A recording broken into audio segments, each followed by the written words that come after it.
Swim check 1, 2. Bike check 1, 2. Run check 1, 2. I think we're ready. Let's try this. Welcome to the Try Beginner's Luck podcast, a podcast where we explore the sport of triathlon from a variety of perspectives to help beginner triathletes on their journey. I am your host, Nashonda Shines. Welcome, welcome, welcome to another edition of Try Beginner's Luck. Y'all, you've heard me probably say it so many times by now, but today is the day that I get to talk to an elite group of new triathletes that we get to welcome into the family. These are beginners who we've talked to previously, and they have completed their first triathlon. I am so excited to welcome today Miss Tisa Holley Matthew LaPointe, and Saadiq Stewart. Welcome, everybody. Thank you for having us. Yeah, it's such an honor to have you guys. And what I love the most, and I know that our listeners won't be able to see this because I can see you all, is the smiles on the face. It's like, woo, I'm done. I'm finished. I did it.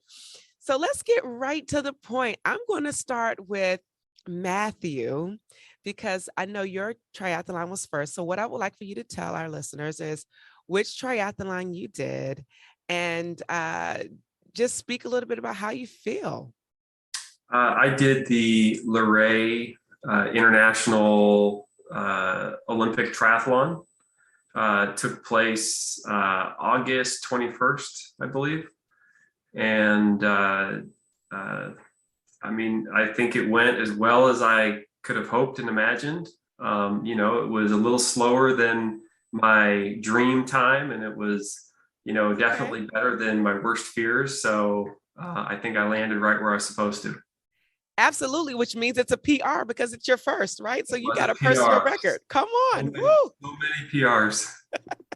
Awesome. All right, we'll come back to you. But Tisa, tell us about your first race and where did you do it and what are your overall thoughts about it? Got it. Well, I did the Westfield Sprint Triathlon. It was Sunday, September the 12th in Chantilly, Virginia. I thought I was going to, or my goal, I'll say it that way. My goal was to finish within 2 hours, and I finished in 1 hour and 39 minutes. So I was definitely satisfied with that number. I was quite apprehensive about my swim. I was allotting 13 to 15, and I was able to get that done in 8 minutes. So, I was pretty satisfied with my overall performance for the first time. I mean, flip my bangs because that is dope. She's like 2 hours and I finished in 1 hour and 30 minutes. And then I was hoping for 13 to 15 minutes on the swim and finished in 8. Way to go, everybody. That is just so exciting. And I love the fact that you guys were able to give it your best shot. You both PR because it was your first race. So you were only up against yourself. And the fact that you were able to stick it out just shows so much about your willpower and everything that you had to overcome to do it. Now, let me make sure I heard this correctly. So Tisa, yours was a sprint, correct? Yes. And Matthew, yours was an Olympic or was it a sprint? Olympic. Okay. So we have 2 different distances here, which is really cool.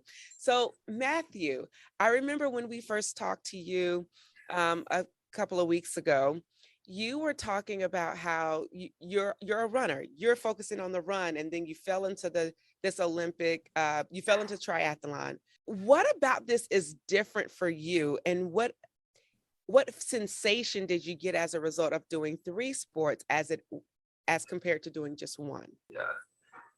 I mean, one thing that did is maybe it's a little bit of age and experience, or maybe it's a little doubt because of age and experience. But it made me go in easier than I would have as a younger guy. I would have tried to, hit the water as hard as I could, and hit the bike as hard as I could, and then I would have been crawling, on the run. And so I think that, the mix of sports was maybe a little bit less intimidating because I just, I I tried to be a little more realistic, I think, with myself. And I didn't go too crazy. I will say though, even with that kind of mindset going in, I got in the water, and about probably 100 or 200 meters out, I started thinking to myself as I felt like I was drowning. I thought, what am I doing? You are not prepared for this. You're gonna die right here, right now. Oh my goodness. No, I mean, I thought it was, I just, it was all those, questioning everything you've done in your life. I had a dark, minute or two, more than that really, until I hit it probably about 400 or 500 meters. And I think I got the blood flowing a little bit, and then it wasn't too bad after that. So I think perspective though, and just trying to slow down a little bit was, help me with this idea of doing the three sports. So how did you get yourself out of that dark place? Because you're in the water, you're already probably semi-terrified. Did anything that we talked about previously? Because I remember a very faint conversation about just take your time and breathe. Like, what did you do to get yourself out of that dark place while you were already in the open water? Well, I think it's to be honest, I think it's the swim preparation. So I know that whenever I've gone out on my swims, I always feel tired and slow when I first get in the water. And, it takes me usually, a few minutes to feel like I'm warmed up and I'm swimming better. Mm-hmm. So I think that I just, I knew, look, you just have to keep going for a minute or two here and you'll start feeling better. And so, and that's what happened. Honestly, I think it's just the preparation helped me to see that part through. Okay. And were there any other moments in the race where you had some dark moments where you questioned your why? Maybe not the why, but the bike. I had different parts of the race where I can go back and say, gosh, I wish I did this a little different or a little bit better. My first transition, I was actually fixed on not trying to do it very fast, because I have to put this big brace on my ankle. And it's got all these laces and Velcro, and it just, I wasn't going to try to go crazy and get this thing. I wasn't going to, I wasn't setting any records out there other than my own. Mm-hmm. So for me, I thought, okay, look, I'm just going to breathe, put my brace on. I drank an Ensure at my first transition. It's a lot of fast calories. So that I had something in me, for moving forward. The bike, maybe I questioned, going as fast as I did one or two times down there. There's a loop and there's a really, really big hill. And you can get really flying. So maybe I shouldn't have gone quite as fast down the hill. So that's sort of retrospective. I maybe could have slowed that part down a little bit. A little bit of self-preservation wouldn't hurt there. Okay. So Tisa, let's talk about this 8-minute swim. Tell us about your first sprint. Okay. So I think because with mine, it was the lane, so 10 lanes. And so when I was getting ready to hit the first wall, the only thing that I could think was, this is the calmest you've ever been in your 6 months of training. I was amazed because one thing that I hadn't really done, I told folks, I was concerned about my swim, but I hadn't really been giving people the real details about my swims and how when I would get to the end, I would borderline hyperventilate. And even during my practice, I don't think there was ever a time I went to the pool for training purposes that I didn't have some type of an internal struggle. It might not have been a physical struggle, but an internal struggle. So as I'm swimming up and down the lanes, I'm like, I'm really impressed that I'm making it happen. And so it was so funny. Once I got out of the water, I walked and I was walking saying like, you did it. But at the same time, people are running past me. And I'm like, I wonder why is everybody running? And then probably within 20 seconds of that moment, I'm like, oh yeah, there's still more race to do. I was just so thrilled that I had successfully made it through the swim part, didn't drown, didn't hyperventilate, that I was just kind of excited, thrilled. And then it was like, oh, right. And so then I began, like pick up some speed, so to hear Matthew talk about, that first transition being a little bit longer, mine was longer because of the fact that I just had to like bask in the moment that I did the swim part.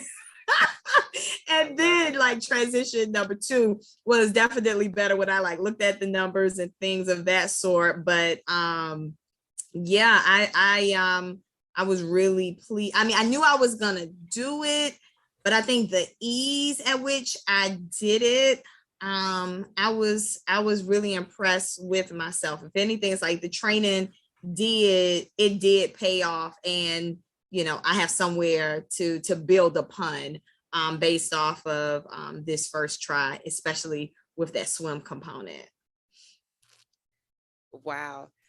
I think what I love the most, and of course, we don't always have the time to do that, but that you took a moment and you just sat in the moment and you were present. That is amazing. And to your point of just, you did it. What an accomplishment. Swimming, I remember you mentioning, was one of the areas in which you have grown significantly, and it wasn't where you was most comfortable. And so you wanted to start in a pool swim. And so the fact that you came in there and you were calm, it's just a testament to show you how you work under pressure. Like that swimming in a race is definitely pressure under fire. So I just commend you. And then I commend the fact I can just picture you here getting out of the pool and like, with a smile on your face, like, I did this. And then you think, it's like as if you were having an out-of-body experience. You're like, oh, I got to keep moving. I got to go. Well, that was literally how it was. Literally. I mean, I just gracefully walked over to get my glasses and was walking towards the bikes. This is like, oh my gosh, pick up the pieces, girl. There's two more pieces of this to be done. Whoa, what a day. So tell me about your bike. Okay, so biking was 100% what I thought it would be. And if anything, that was where I was able to gain some time, mounted up and got out there. There was just like, and I was disappointed in myself because heels, it may sound ironic, but I like heels. Actually, it's just like I see a heel coming, I gear down, zoom. If anything, I feel like heel work separates like amateurs from those that have something going on. And I could potentially in a group ride be middle to the rear, but let a heel come. These people that think they're like super duper fast, I'm like, gear down, go, and I'm gone. And it's like, now you can't catch up with me, And so there was like this little heel that just like took me out. I'm like, I'm taking on heels so much bigger. So I think of the whole biking, this little heel was the part, and it was a double loop. So we had to do the same thing twice. And both times, and so the second time, I'm like, I'm gonna get that heel. I'm gonna get it. Still, just put. I'm like, what in the world? So, so the biking was what I thought it would be, minus this little baby heel. So, I guess that keeps you humble at the same time. A little slice of humble pie never hurts anybody, It never hurts anybody. But the fact that you like heels and like to eat them for breakfast, I do believe you are in the lower percentile of those who love heels. So kudos to you. And Matthew, I know Lorraine had some heels too. So are you comfortable? The hills caught me off guard. So I had this idea of what my bike time was going to be. And, I think I did not have my bike time aligned with like what the geography was. Right? I love that. So it's like, yeah, I got out there, and I mean, like I said, there were some big hills. It meant there were some big fast downhills, but all the down you got to go back up. So There was, it was the amount of effort I put into the bike was what I planned on putting in, but the speed that I did was not the speed I had hoped to have. And it's actually, I had a couple of funny little technical dumb things that I did too. Okay. So I got ready for the race, I'm packing up everything, and I brought a pump, right? Because I'm going to pump my tires just before the race. You just want to make sure everything's right and adjusted and stuff before you get on your bike. And, I get out there and I'm riding. And as I'm going down this really big hill and just flying down this hill, I'm looking back and I'm kind of tucked and I can see the back tire is like kind of wiggling a little bit. And I didn't have a lot of great control. And it is the fastest I've ever been on a bike in my life. And that is not an exaggeration. Then I remembered I didn't pump up my tires before the race. Oh my God. So it's like, I don't have the most fancy tire. I know some of the tires have really high pump, like PSI, for how much you pump them up. Mine, I think the top end is like 85. Okay. So, for a road kind of type thing, I'd probably pump them up pretty close to that. After the race, I checked and my tires were like 40 PSI. So like they were way underinflated. So that was a hit, for sure. And, my son, had ridden my bike and adjusted the seat, and I forgot to adjust the seat before the race. And it was about halfway. And this shows you just how inexperienced though I am, right? If you were an experienced biker, you would have gotten on your bike and 1 second you would have said, this isn't right. But for me, I get on the bike and, I'm just not that experienced. So, I'm riding it before, a long ways before I realized I forgot to adjust the seat. And it was probably 2 inches too short, the seat, it was a lot, it was way off. There's a lot of kind of live and learn kind of moments, I guess, there's absolutely a lot of experience. That's crazy that you say live and learn and you call it a laughable moment, because my laughable moment actually came with the run. So once again, I returned the bike and I'm heading out for my run. I drop off the bike and I take off. What you didn't hear me say is I took off my helmet. Oh yeah.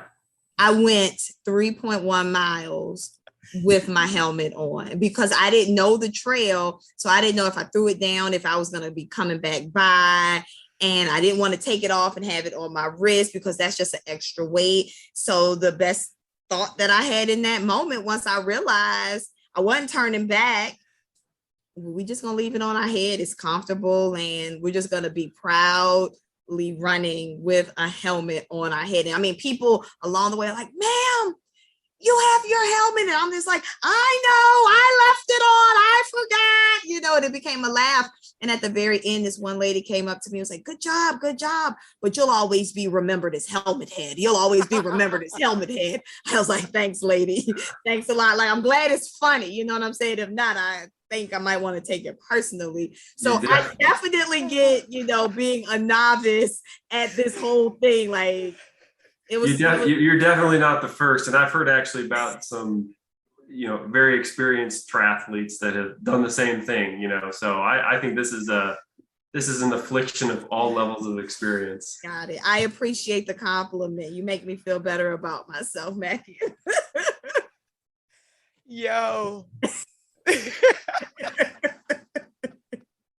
I am cracking up because this is what it's all about. This is what it's all about. It's that first time you do it and you look back on it and you're like, did I really do that? So I just want to kind of go back and hit some moments because you guys, I love the banter and I love how you just, I'm just still laughing. Like, I don't mean to laugh, but it's funny. I mean, when you think back on it, it's funny. In the moment, you're like, this is so dumb. How did I do this? But when you look back on it, you can laugh about it. So I'm just Grateful about it. So, okay, let me get myself together. Matthew, you were so focused on your bike pump and forgetting to pump your tires. That's where your speed came from. That is exactly where your speed came from, and the fact that you were in the wrong position. So, because we had this live and learn moment, we are able to, um, just have this live and learn moment. You can now come back and say, what I'm going to do next time is first thing in the morning, I am going to pump my tires. I'm going to make sure that my tires are pumped. And what's a good rule of practice, and I'm learning this year, and I've been in the game 7 years, so let's just be really real here. Doing a ride the day before. So doing a ride the day before, it allows you to get your gears in set and get your gears in motion of where you want to be when you come out of transition. My first year doing it is this year, doing that pre-ride of 20 minutes, just making sure everything works together. Because being 2 inches below, your knees, you probably was like hurting, and you're shaking your head like I was, because you're a pretty tall guy. And so, wow, that is just incredible and a good learning lesson for you, because now you have a reason why your tires were wobbly and you weren't getting the speed. So here's the deal. You now know what the issue was, you learn from it, and then next time you make sure you do your checklist the day before. Tisa girl, helmet head. I love it. I am officially calling you helmet head from now on. So whenever you guys see Dr. Helmet Head, be sure to put some respect on that Dr. Helmet Head first. That is so hilarious. Maria was telling me about her friend who did the bike in their wetsuit. Let me tell you, stuff happens. People, it gets wild out there in these streets. So you're not the only one, but you are officially helmet head. So welcome to the triathlon world, helmet head. Thank you. Welcome, welcome, welcome. Saadiq, how you doing? I'm good, Mashonda. How are you? Good, good, good, good. Just to kind of Hi, catch everybody. Sorry I'm late. Hello. See, nobody even knew you were late until you said you were late, because we are always already in the podcast. Look at that. Oops, nah, I was here the whole time. I was joking. But this is a good thing, because I'm about to put your bike club out there. That's what KRT does. They show up fashionably late. So shout out to KRT for their members always being fashionably late. So if you invite them anywhere, just know they'll come stylish, yet fashionably late. All right, you can tell them I said that, and I'll get in trouble for it later, but I'm okay with that. So shout out to KRT. So tell us about your race that you did, and how did you do? Where did you do it at? So I did the Medford Lakes Triathlon. It's in Medford, New Jersey. I guess you would say it's a variation of a sprint. The swim was 450 meters. The bike was the bike was 20 miles, and then the run was a 5K, so 3.2 miles. It took me about an hour and 28 minutes was my time. Okay. I thought I wanted to do it in like an hour 40. So I did really, really well based on the standard that I kind of pulled out of the sky for myself. I was very, very, very happy. Like I think I executed the plan pretty much the way that I had set out to. The only thing that I think I would change going forward, I really underestimated that swimming. My swim was really, really short. But when I got like out of the water, I was like, oh my goodness, this is you know what I mean? But I'm strong on the bike, and I'm strong running, but that swim was like it was hectic. Yeah. And the swim is, but you're actually a swimmer, if I remember correctly, right? I grew up lifeguarding. So I swim. I'm a strong swimmer, but I did train for it, but I don't know. Like, you know what I mean? When you start out, it's like you're breathing, you know what I mean? Every couple of strokes. And like, as you get deeper in, it's like, now you're breathing every stroke. I had to be like 150 meters in, and I was already breathing on every stroke. Like, I don't know if I was like nervous or like what, but I'm just like, man, I need some air. Like, this is. Well, I'm glad you got the air you needed, my friend. Yes. Wow. So what did you learn while you were out there swimming? Did you, I know Matthew, he was saying how he was just like kind of rethinking life when he was out there on the swim. So what were you thinking about while you were on the swim? I just kept thinking like, I can't touch the bottom. You know what I mean? Like and you know what? My mom came and she bought my nephew, and he's just starting to get into like organized sports, or I should say he's starting to get to the age where he actually like cares about winning and losing. You know what I mean? We have all talks about not giving up and trying your best, and like, like let me stick. Like, you know what I mean? I'm like, let me stick to it. Stick to it. That was pretty much all that I had. I mean, I'm happy they showed up. I would have gotten through it regardless, but there was a little added incentive. Got to practice what you preach, right? Absolutely. I love that whole I needed some air. You trust and believe that will be on the social media. Have you ever been just like, I needed some air on the swim? I love it. So tell us about your bike, Saadiq. So I came out of the water ahead of, you know what I mean, like my teammates, and I didn't know that because, again, like I was struggling in the water, not really struggling, but it felt bad. So I got on the bike, and I remember sharing with you that like I really don't do well with wet feet. So I'm like, you know what I mean? Like I took a bucket and I was sitting on my bucket. I'm like drying my feet. I'm in between my toes. Like we ran off a beach. So I'm like getting all the sand off my feet. And like my bike transition what was indeed like time for me to sit down, gather myself. I drank some water, you know, and I jogged out pretty quickly. We were staggered by age and I guess a bit level. So a lot of the people that were ahead of me were older than I was. You know what I mean? So I was picking people off on the bike, which kind of felt good. But then like every once in a while, like somebody behind me pick me up, and I'm just like, yeah, I ain't got good language, you know what I mean? Continue. I did. Ooh, sorry, we're having some connection issues actually a little bit, so we'll let you get settled and we'll come back to you in just a second. Okay, sorry about that. No problem. So what I heard, or at least what I have heard through all of you, is you guys had these goals. Tell me, and I get the reason for setting goals, but it's your first one. So why was it such a need to put expectations on your first race?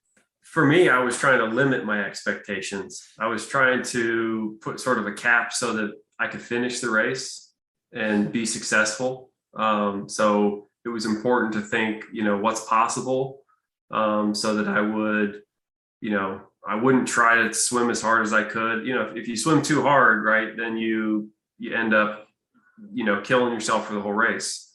I think one of my friends who's a real experienced triathlete said to me that, you know, nobody ever wins a triathlon in the water, but a lot of people lose it there. So, you know, it's, you know, I didn't want to go too fast in the water.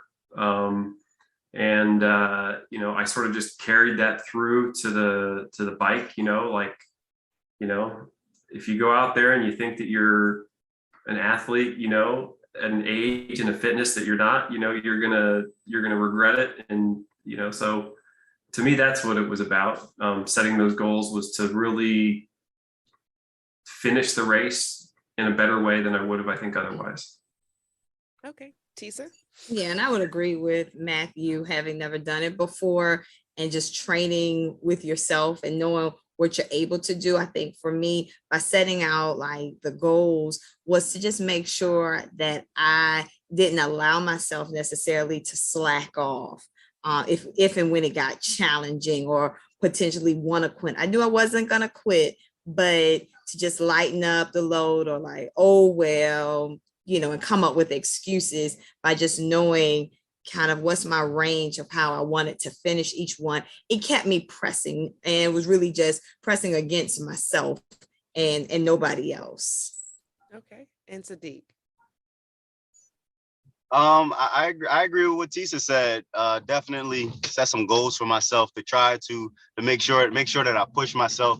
I knew that I definitely was going to finish because I wasn't going to quit. But I wanted to make sure that when I got finished, like it could be a time that I could be, like somewhat proud of. And then being a competitive person, I also wanted to beat, like the guys on my team or the guys that I did the race with. So that was important to me as well. So without those two things, like you kind of just run the risk of just being there, and I didn't want to do that. So You needed some bragging rights. Oh yeah, and I did beat them as well. So I like want to put that out there. Oh, okay, okay. Did beat them. I mean, do you want to add some names so it can be all out there? You want to put them on blast? I mean, if you froggy jump, come on. No, I won't name any names. They are my friends, and I kind of coerced them into doing the race to begin with. So I'll leave their names out. The next one, I'll name names. Exactly. They know who they are. I love it. Okay, so we've done this race. We finished it. We checked off our goals. I want to know, what was your favorite part of training? Jump in first on this one. My favorite part of training was honestly like the first time that I did a brick. I just was like, oh, that wasn't so bad.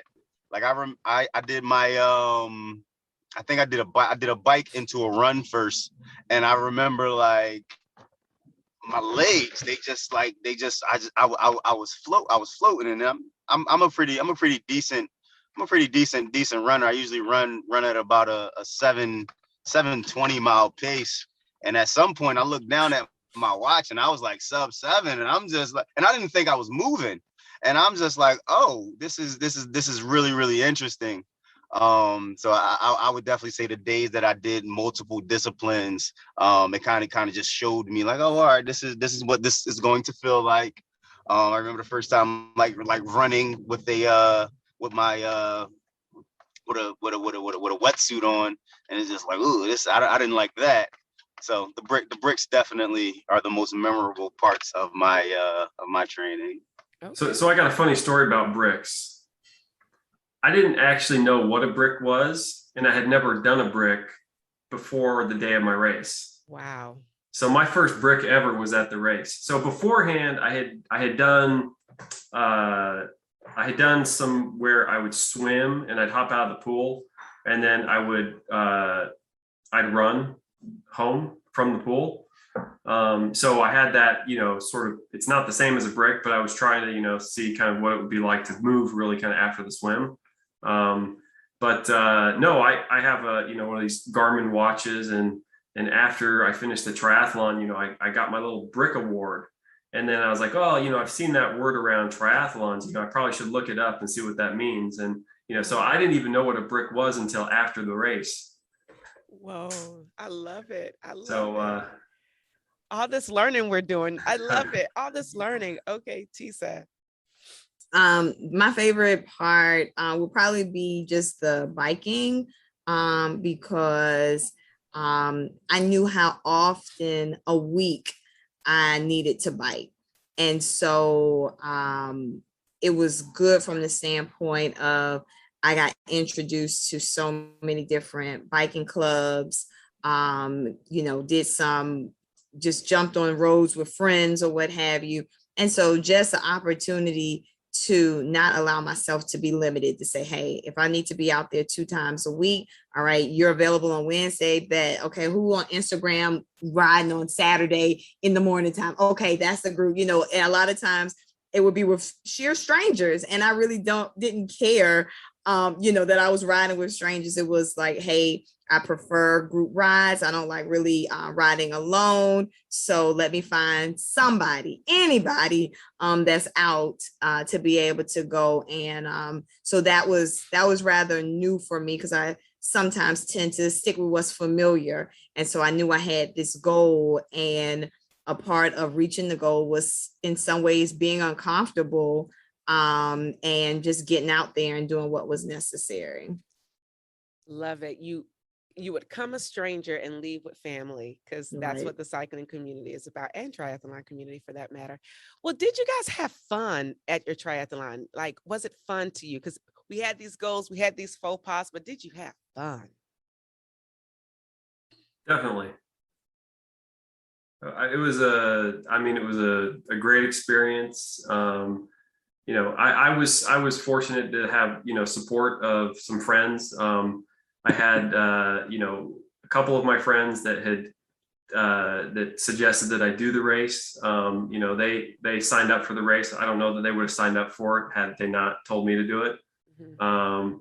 And another friend that I worked with was in the race, and they're all great athletes. And so leading up to the race, a lot of good advice. So I was just lucky to have some real experienced mentors, to look to, so that I could ask people if, about my training plan, or, I had a friend of mine that took a lot of time to, walk me through the whole race and explain to me, the transitions and, just kind of all the technical stuff about the races that you don't think about, about getting your transition areas set up right. And, just the different kind of things you might run into during the day. Nutrition, while you're out, for, doing a distance, you burn a lot of calories. So anyway, I was really grateful to have, a lot of support around me. Yeah, I would say I had fun. I would also want to give a personal shout out to Mashonda, because when I woke up that morning, I had a text from her, and she basically said, "You've trained, now have fun." And I am the type that I could get so laser focused on my goal and drive that I forget to have fun along the way. So it was just like to start my morning with those instructions, if you will. I was like, okay, have fun. Then like another text came in and it said, have fun. Then these two girls at the hotel where I was staying, they came up to me, heard this is your first triathlon, just have fun. And so that started to become the theme that everyone was saying morning of. And so I'm like, okay, get out your head and just simply have fun. And I naturally smile. And so when I got to the run and was starting to kind of fizzle out, I was still smiling. And so there were people assigned to the trail to, cheer you on and things of that sort. And so as I was coming along with my helmet on my head, I was smiling, and they're like, oh my gosh, she's smiling. How could you be smiling at a time like this? Then when I came back and passed that same group, they're like, you're encouraging us. Oh my gosh, you're running and you're smiling and you swam and you. And what they didn't realize was by like just acknowledging my smile, I'm like, I'm helping somebody else, but they're also helping me to remain focused, to make sure I have my fun, to make sure that I finish, but, just truly take it all in, so by the time I got to the finish line and the only thing I could say was I did it, I'm like, and I had fun. Like I didn't stress myself out in the process. It was just like, just get in there, do your very best and enjoy this whole experience because you worked for it. And now you're at the finish line. Like, girl, you did that. I'm here for it. Saadiq smiling. He's like, of course I had fun. No, I am laughing. Did you say you were running with your helmet on? Yes, indeed. I ran. I missed the whole helmet hair joke.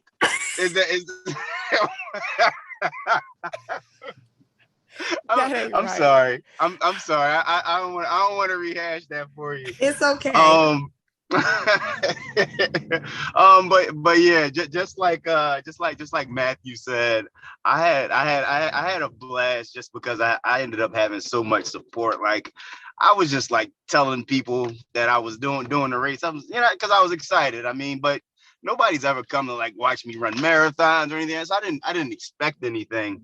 And like my team showed up in like force, and like my mom, she came with like with my nephew, and she brought like her guy friend, and like one of the lady that I met at like the swimming instructor, she showed up, she helped me set up, and it just was a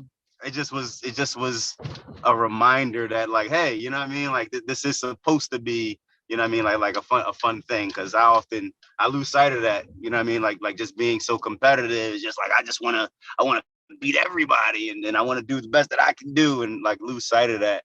But Tisa was saying, you know what I mean, like you come through certain checkpoints, you know what I mean, like people like waving at you, and it's just like, oh snaps, wow, geez, I'm here.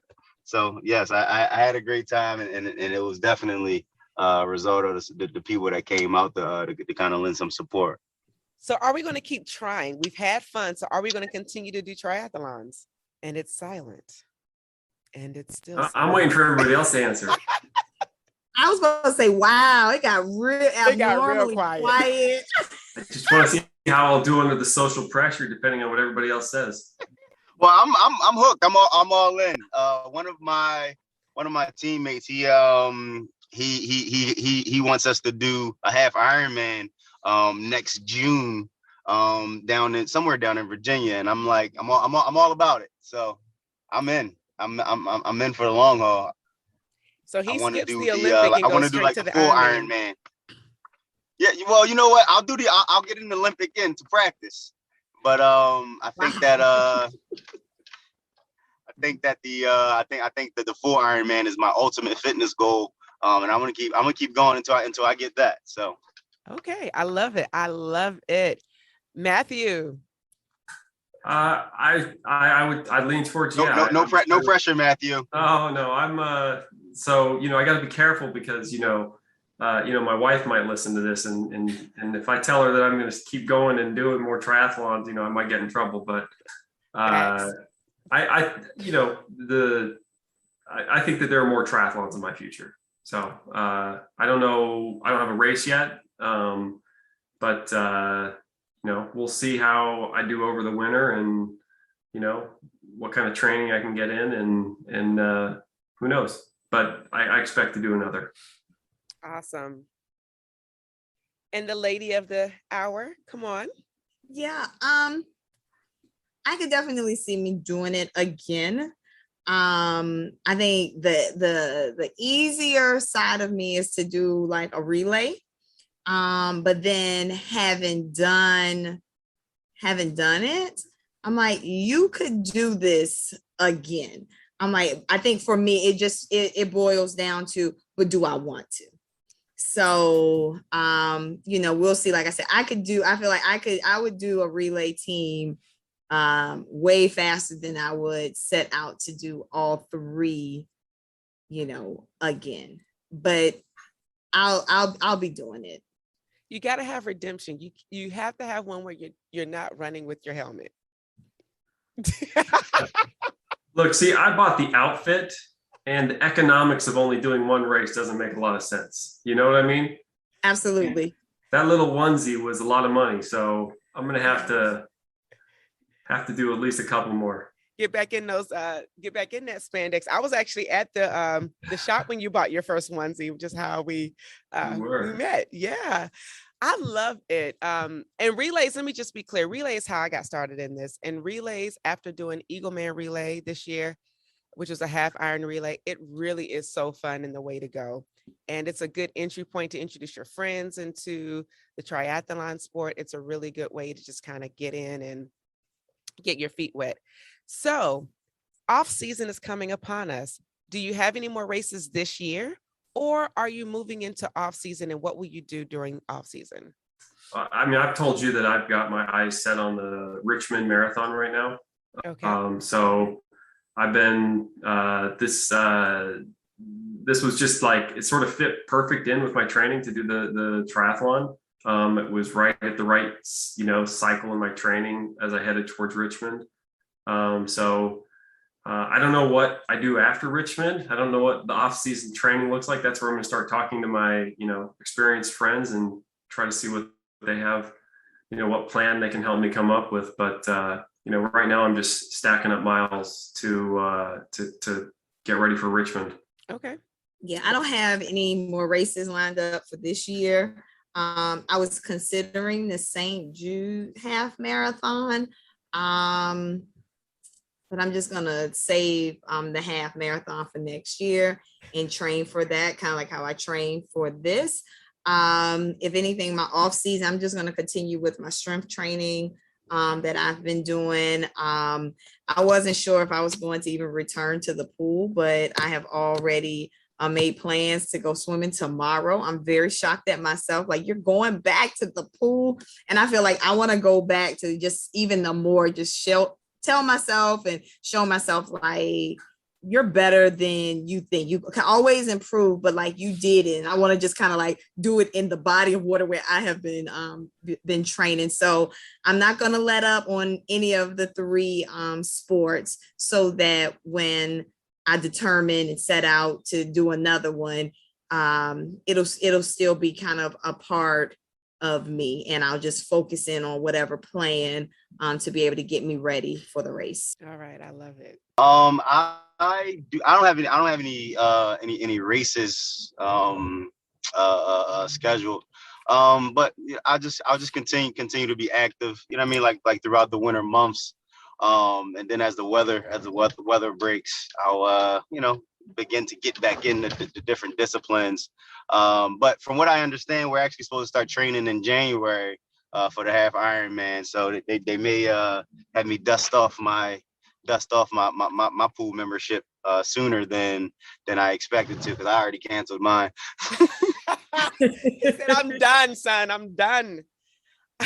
Yeah. So. Wow. So we have one who's on the fence about doing doing the whole 3 triathlons again. And she's like, "I'm getting back in the pool." And one is like, "Yeah, I'm going to do an Ironman, but canceled their membership." You see how that's backwards? I don't understand. But whatever works for you, it works. We all have our different processes to get to our finish line. And so do what you do, boo. And I'm excited for all of you. My final question as we wrap up, and I think this will be so helpful for those who are listening.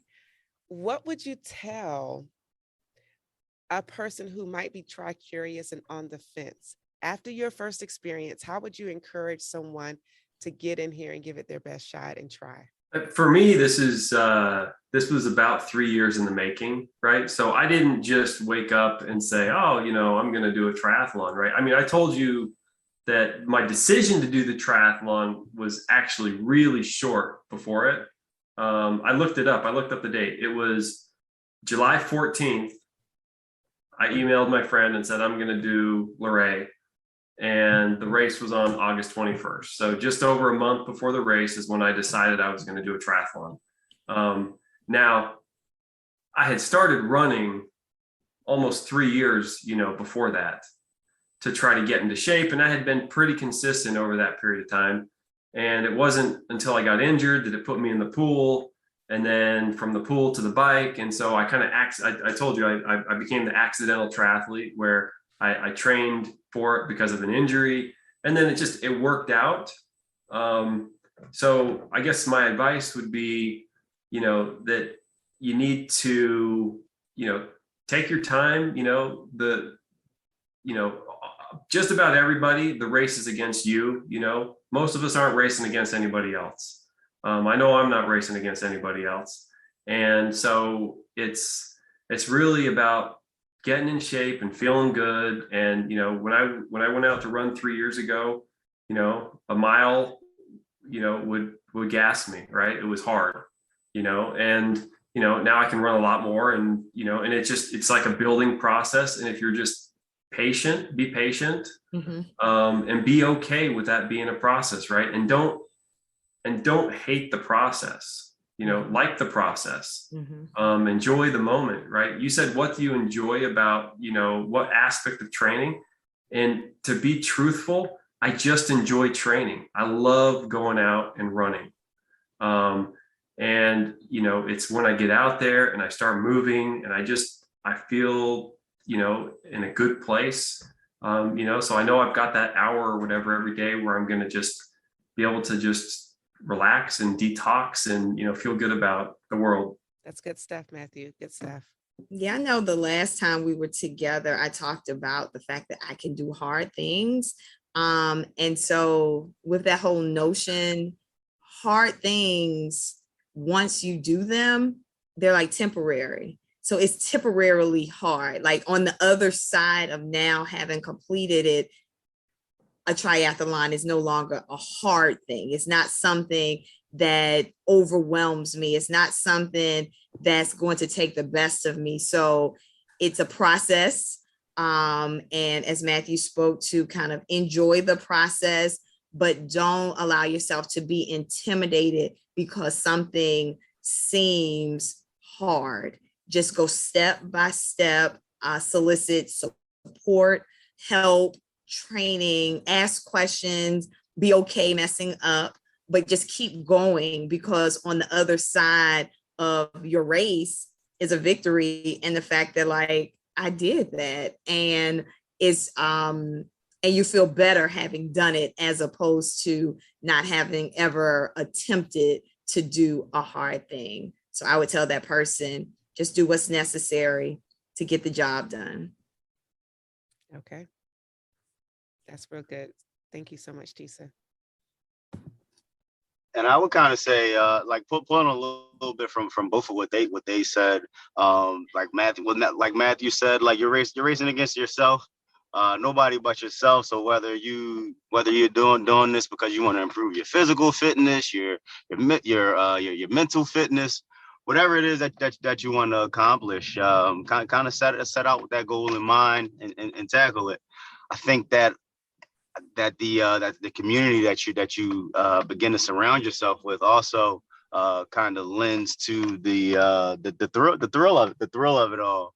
I say all the time, like I started riding my bikes, like I started riding with KRT just as an alternative to running so much and pounding on my knees, and now it's like I probably ride my bike more than I run most of the time, and it's really because of that community that I was able to build. So in training for the triathlon, I met a woman that instructed me on the swim side, who's become a friend. I met a woman that swims at the pool she's an older woman. She's done like 4 Ironmans, and she's like still going. So just the community that you can build.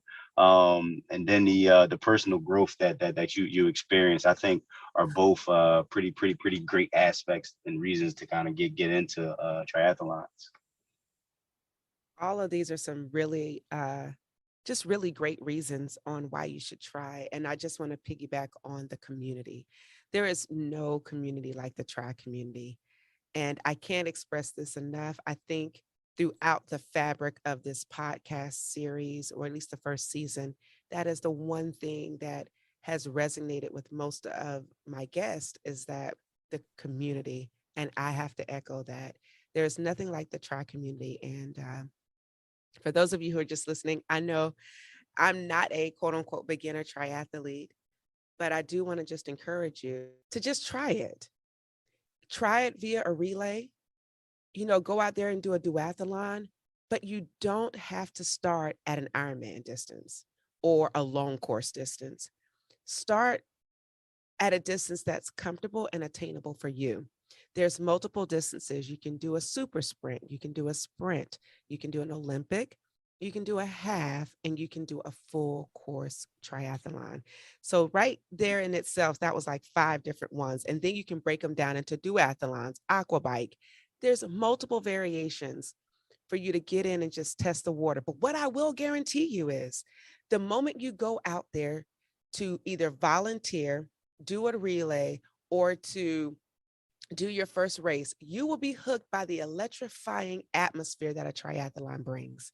So I encourage you to go volunteer. Look, see, go cheer on your friends, support them, and let that be the hook that draws you into this beautiful sport.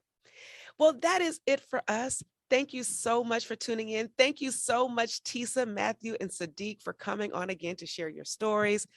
And we just look forward to keeping We look forward to following up on you next year and seeing where this journey takes you. This is not the last time I hope that you will be on Try Beginner's Luck, but I am just so grateful that the journey for you guys is really just beginning. So thank you so much. And remember, whenever you try Beginner's Luck, you always win. I'm Mashonda Miles, your host, and I'm out. Have a good day. It's the most wonderful time of the year, but it's also that time of the year where we start to think about resolutions. So let's commit to you in 2022 with the No Limits Resolution Challenge starting from January 3rd through February 27th. This challenge is designed for beginners and features 8 weeks of training to help jumpstart your routine after the holidays. Are you ready? Let's do this. Let's get ready to commit to you in 2022 by visiting www.nolimitsendurance.com/resolution-challenge. All proceeds go to Girls on the Run.